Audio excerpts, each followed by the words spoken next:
Throughout history, massive empires seemed unstoppable. The Mongols conquered Asia. The European powers divided whole continents. Great dynasties built armies numbering in the hundreds of thousands. To stand against them meant certain annihilation. Or so everyone thought. Against all odds, a few smaller nations refused to break. Using lethal terrain, brilliant military minds, and sheer stubborn determination, they fought the greatest superpowers on Earth and won. Here are the extraordinary stories of the countries that stood against the world's greatest empires. Japan. In the 13th century, the Mongol Empire was the largest contiguous land empire in human history. Under Kublai Khan, they set their sights on a new target, Japan. In 1274 and again in 1281, the Mongols launched colossal invasion fleets carrying tens of thousands of warriors. On land, Japanese samurai fiercely defended their beaches, but the turning point came from the skies and seas. Massive typhoons, later named kamikaze or divine wind, battered the Mongol fleet, smashing ships against the coast and destroying the invading forces. The Mongols never conquered Japan, leaving the island nation independent for centuries to come. Ethiopia. By the late 19th century, European empires had carved up nearly the entire continent of Africa. But when the Italian military set out to colonize Ethiopia, they severely underestimated their target.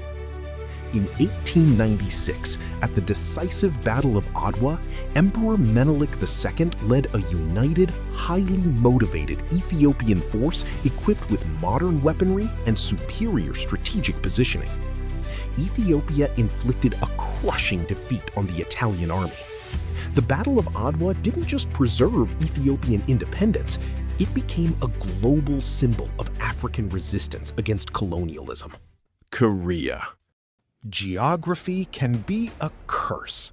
For centuries, Korea was situated directly between two massive regional heavyweights, China and Japan. Between 1592 and 1598, Japan launched a full-scale invasion of the Korean peninsula.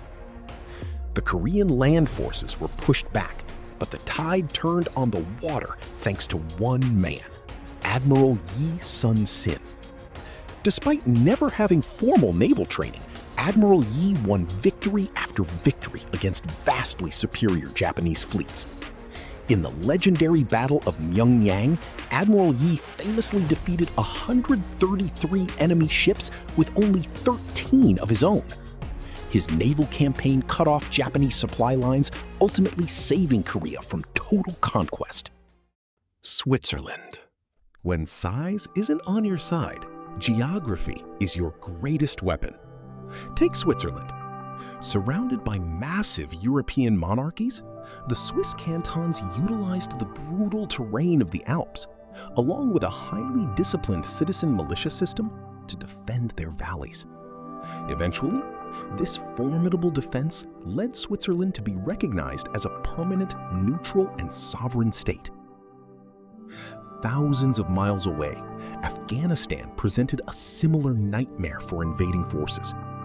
Known historically as a crossroads of empires, its harsh mountainous geography, decentralized political structure, and fierce local resistance caused devastating losses for expanding powers, most notably during the Anglo-Afghan Wars with the British Empire. While control over the region shifted throughout history, conquering and holding it completely proved nearly impossible. Vietnam. Resistance takes many forms. In Southeast Asia, Vietnam spent centuries defining itself against its massive northern neighbor, China. As early as the 1st century CE, the famous Trung sisters led an uprising against Chinese rule, setting a precedent of national identity and guerrilla resistance that Vietnamese forces would repeat against multiple empires over 2 millennia.